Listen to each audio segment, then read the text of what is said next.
All right, we're live. Hi, everyone. I'm Sam Osterhout. I'm the executive producer here at Lincoln Square, and I have a special guest today. This Tulsi Gabbard Georgia elections raid isn't getting a ton of ink. People are kind of burbling up and talking about it a little bit, but obviously there's a lot to talk about everywhere else, from whether it's Iran or Minneapolis or all of these places. But this, in any normal time, would be a Watergate moment. So I'm joined by Tony Box. So glad to have you. You're a former FBI special agent and a federal prosecutor who spent nearly a decade with the Bureau, including service on the FBI's SWAT team. Yes. And you were deployed to New York City after September 11th. You're also an Army vet, an Iraq War vet, Harvard Kennedy School graduate, and you're currently running for Texas Attorney General. And all in all, you're just making all the rest of us feel like we're not doing quite enough. No, I have a short attention span, so I kind of like to do a lot of different things. Gotcha. Well, it's a real honor to have you. Thank you. Good have you on the show. So I want to break into this Georgia situation first, if that's all right. So on last week, January 28th, FBI agents executed a warrant, a search warrant at the Fulton County election hub in Georgia. They took somewhere around 700 boxes of ballots and records, not from 24, but from 2020 election. And one of the one striking thing about this was that Tulsi Gabbard was there, and she's the director of national intelligence, obviously. And she said later that Trump personally requested that she attend the raid. So let's just start there. Sure. What's happening? Why? First, let's talk about the raid. So the raid, just the raid itself, right? Why are they conducting a raid about the 2020 election when it has been litigated over and over again, and there have been no evidence of any sort of voter fraud at all, right? Not voter fraud in favor of Trump, certainly. And so why are they doing this? And what evidence did they obtain in order to get a search warrant from a magistrate judge or from a federal district court judge? Right. It would be wonderful to know what the agents swore to in their affidavit in order to obtain this warrant. And in terms of Tulsi, she is far outside of her lane, her responsibility as the director of national intelligence. It's unprecedented, and quite frankly, it's wrong for her to be there. Now, it is, and if I'm getting this wrong, let me know, but she is prohibited by law from participating in domestic law enforcement. Is that right? Accurate? Yeah, that's absolutely accurate. I mean, her role is not in criminal matters, it's intelligence matters. And so why she is on a criminal search warrant is beyond my understanding. I mean, it's improper in every way we can think of. So, I wonder if, look, on any normal administration, you'd think, well, there's a reason pertaining to the mission that Trump asked her to be there. Yeah. If that was the case, then it would have to do with national intelligence, which is weird. It could also just be that he likes Tulsi Gabbard. I mean, is this incompetence, or is this criminality, or some measure of both? It's probably some measure of both. So the fact that he sent her there is a criminal matter, right? She should, even if she wanted to be there, she's not a criminal person. Those are criminal FBI agents, which fall under the purview of the Department of Justice. And she has her own agency to supervise, and not those folks. And for her to be there, she, as you said, she's prohibited from being there. She could, hypothetically, if there were a criminal case, her presence could mess it up, and probably would mess it up. Can you talk more about that? Sure. So the facts that we know them as we know them now, the president ordered her there or wanted her to be there. And that strikes me, and will probably strike many other rational people as pressure from the White House, a vindictive prosecution, where any reasonable defense attorney will raise a humongous stink about that and will probably carry a lot of weight with the courts as to why she's there interfering with the criminal matter.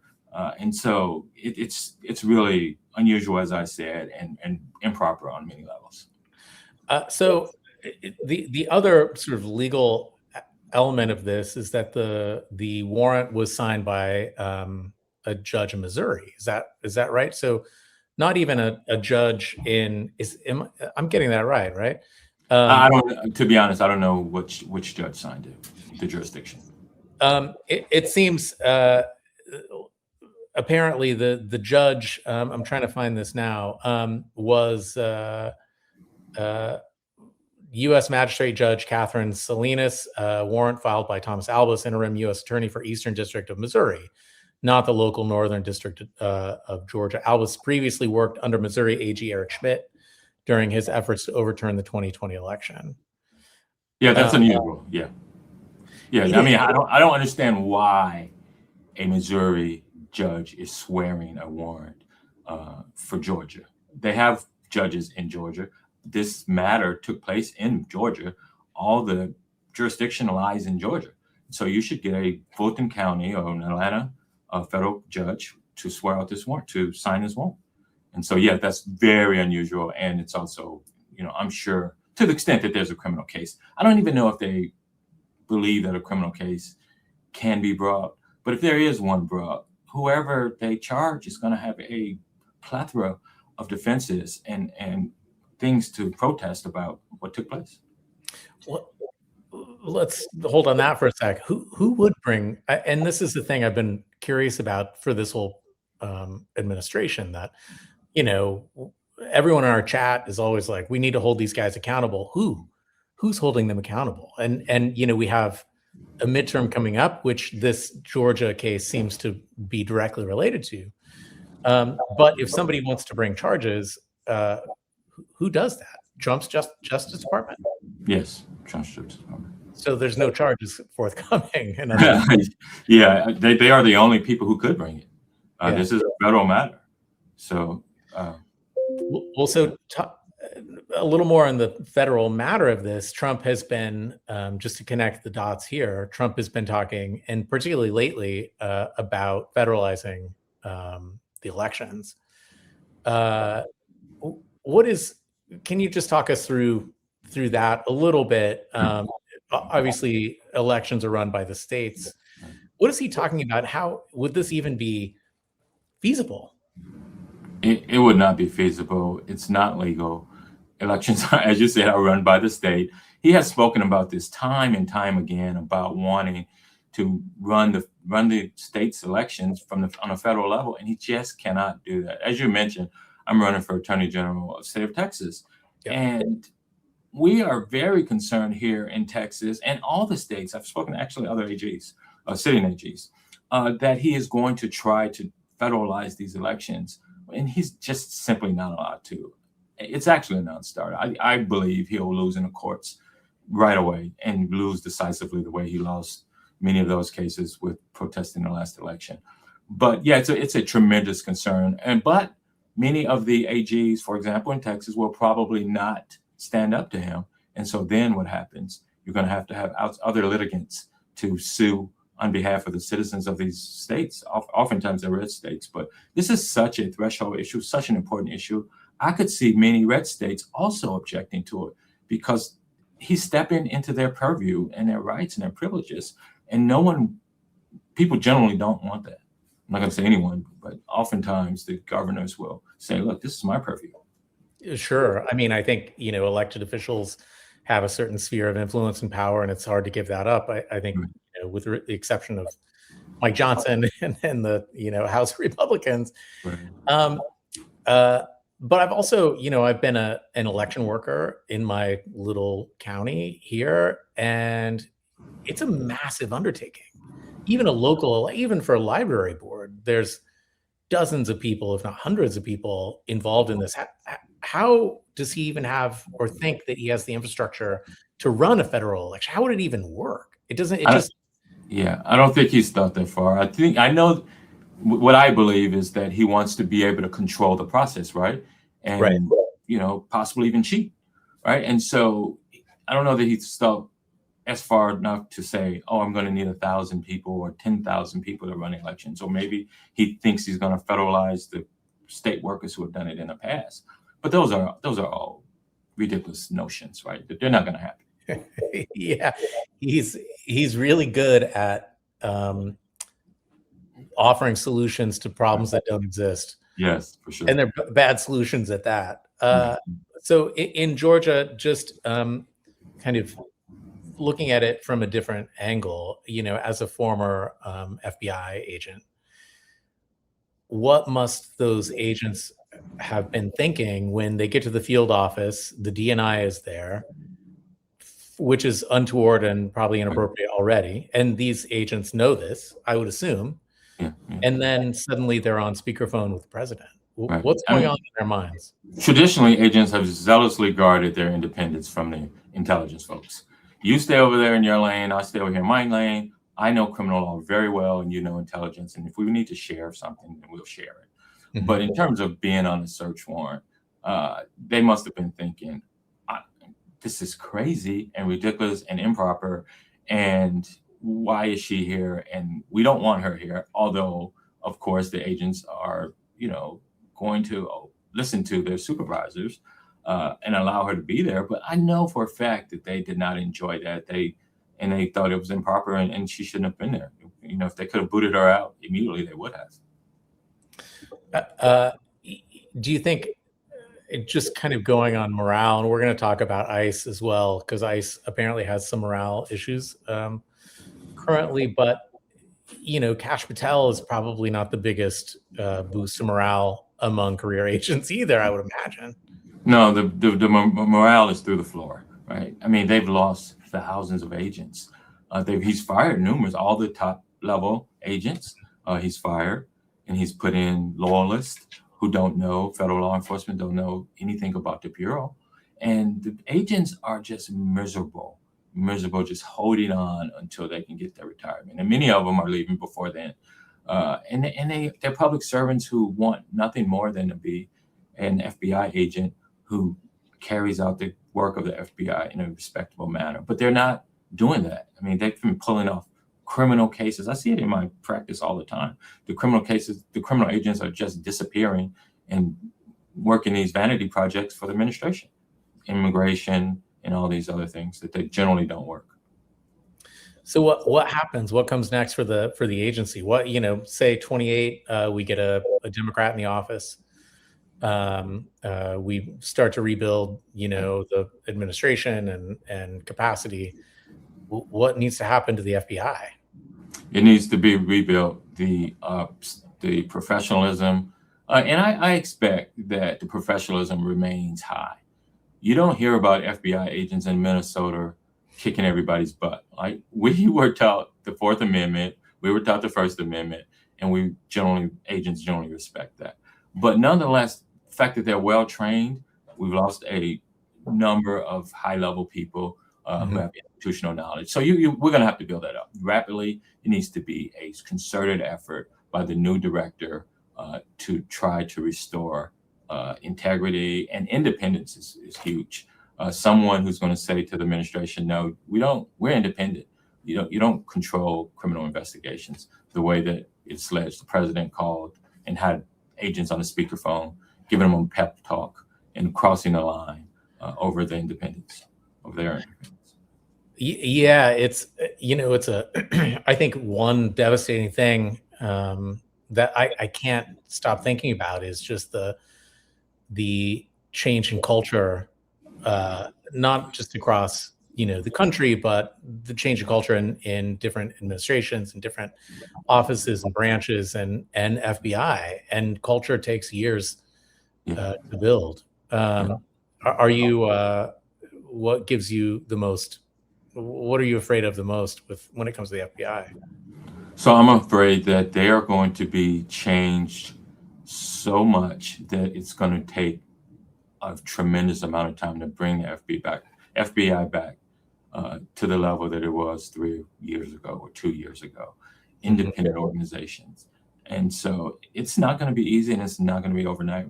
Thousands of agents need to be hired and need to be trained and need to be the mindset, to the extent that new agents have been brought in and they think that they work at the pleasure of the president and they must carry out any order, whether it's proper or not. They need to be taught the way I was when I went to the FBI Academy at Quantico, that we are an impartial agency and we swear to the Constitution and not to any one man.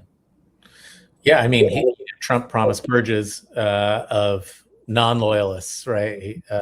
Of woke, woke agents, which just means critical thinkers. I've never met a woke agent.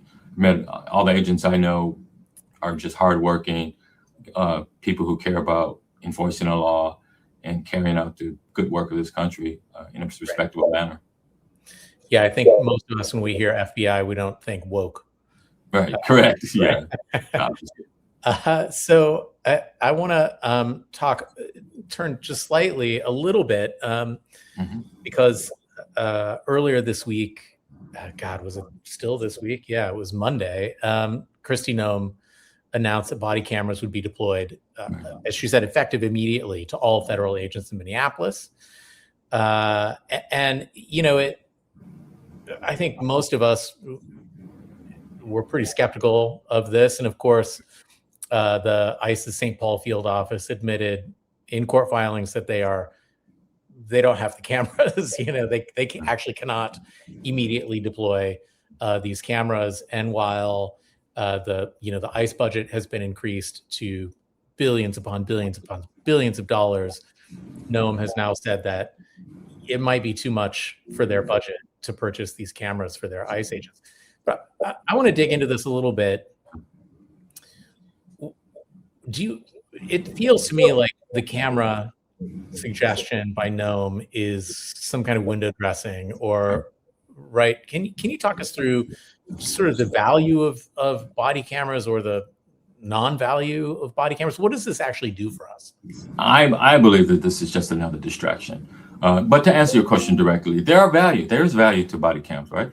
To the extent that they are utilized correctly and they stay on during the pivotal moments, then they can capture evidence which protects everyone. It protects the public and it protects the agents. I'll be honest, there are allegations against agents, there have been over the years, where it's been disproven by body cam. And so it helps everyone.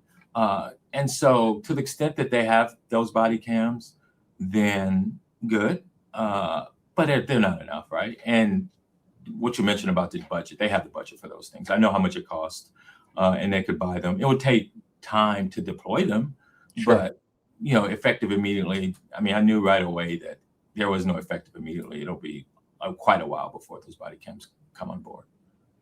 I was having a discussion with someone else earlier this week, and camera footage makes great evidence, but that requires there to be an investigation. Yeah. Right. And so this also seems rather moot, that it doesn't matter how much footage you have if no one's going to see it or look at it or investigate it. They basically said these guys are unaccountable to, accountable to no one. And so they're not going to investigate. They're going to defend every indefensible action, including murder. And so you're absolutely right about there needs to be investigators. In a perfect world, there will be outside investigators that will come in and do it correctly, but that's not here. That's not what's taking place here. Right. There's no, and obviously if there was an investigation headed by this Justice Department or anyone else in this administration, there's no faith in that, the results of the outcome. No, they lie, just like they lie after they have killed people, and each one was caught on camera, right? And so we all know what happened, and they lie about what happened. It's amazing. It really is. So, I wonder about ICE in Minneapolis, and you talked about your training, the training of the FBI agents. What do you see? What is this force, this ICE force we're looking at now? Because it seems there's the abolish ICE movement, and we're not, at least in my mind, we're not talking about the ICE from 15 years ago. This seems like a brand new force with a brand new mission. What's your take on what's happening? So those guys are poorly trained for the mission. That is not their mission. They are there carrying out the mission of the administration, which is to cause chaos and destruction and to kick butt whenever they get a chance, with no discernible mission other than what I just said, is to kick butt and to cause chaos, right? It's not about fraud. It's not about an immigration crackdown. There's been thousands of individuals who have witnessed that they just jump out of cars and grab people, usually people of color, which they have no idea whether they are, an illegal immigrant, as they say. They're just out there causing chaos. And so I've maintained that they need to be pulled out of Minnesota, the Border Patrol, as well as the ICE. It's not their mission. And they're poorly trained for that mission. It takes a lot of time to train as special agent, a federal law enforcement officer, about crowd control and about inner city urban operations. And these gentlemen, ladies and gentlemen, just have not been trained in that way. And so they should be pulled out. And to the extent that they're ever sent again, they should be trained properly. And it's going to take a long time. And these guys are just not trained for that. Well, it seems like they're acting or pretending to be law enforcement when really they're immigration enforcement, right? Their mission and purpose is dramatically different than policing our communities. Yeah, they don't have that kind of background. It's a skill that you need training in, and they don't have it. Yeah. We have Michael Fanone on our show every week, and he talks about training all the time because his training was extensive years of training.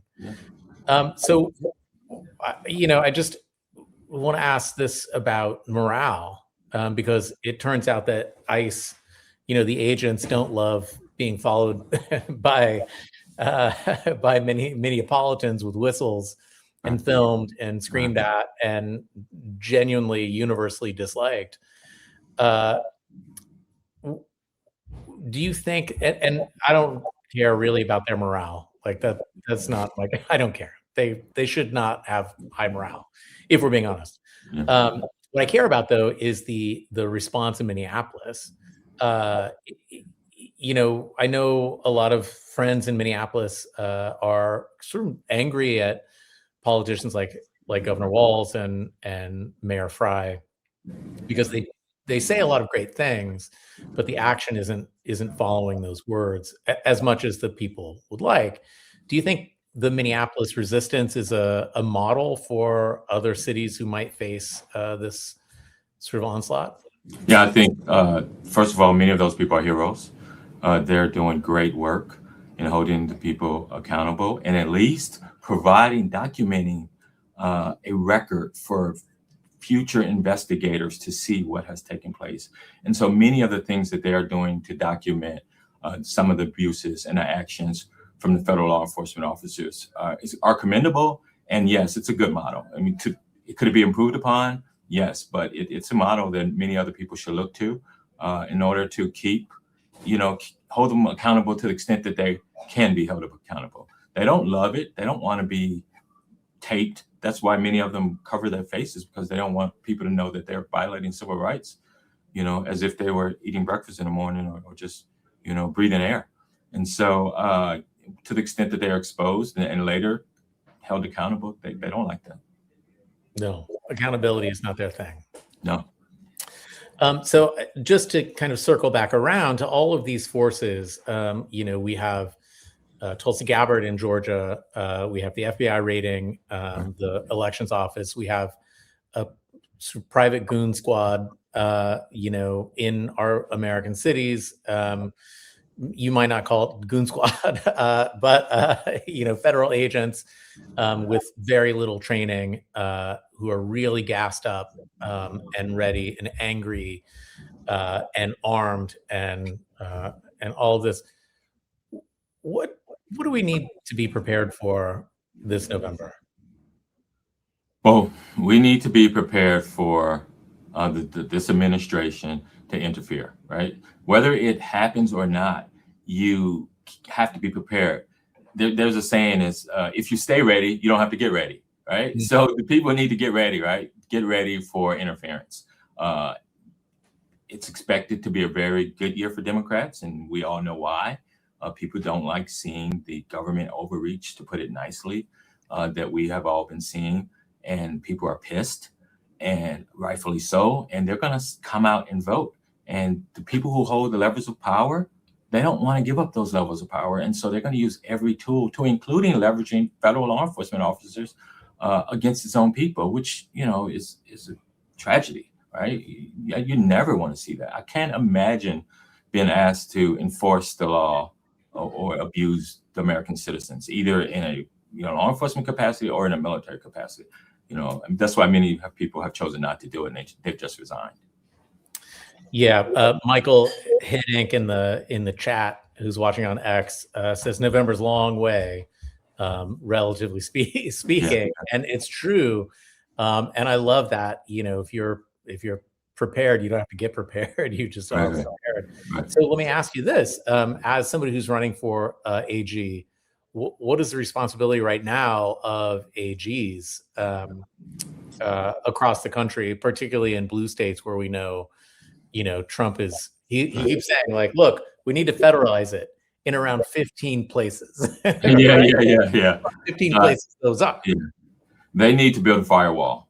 They need to continue to band together and again, be ready. Don't wait for some executive order, or just oftentimes they don't do it by executive order.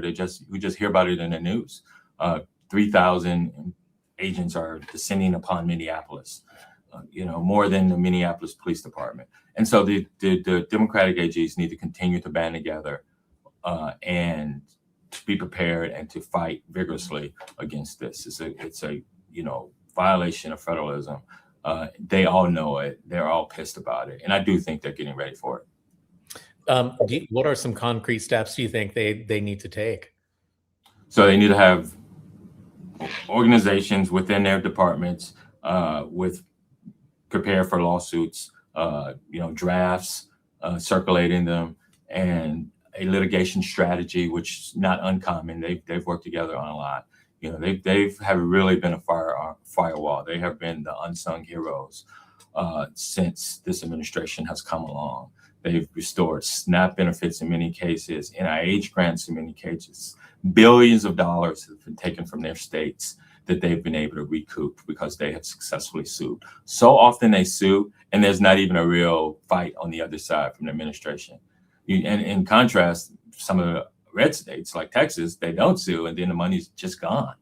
And citizens are victimized by that.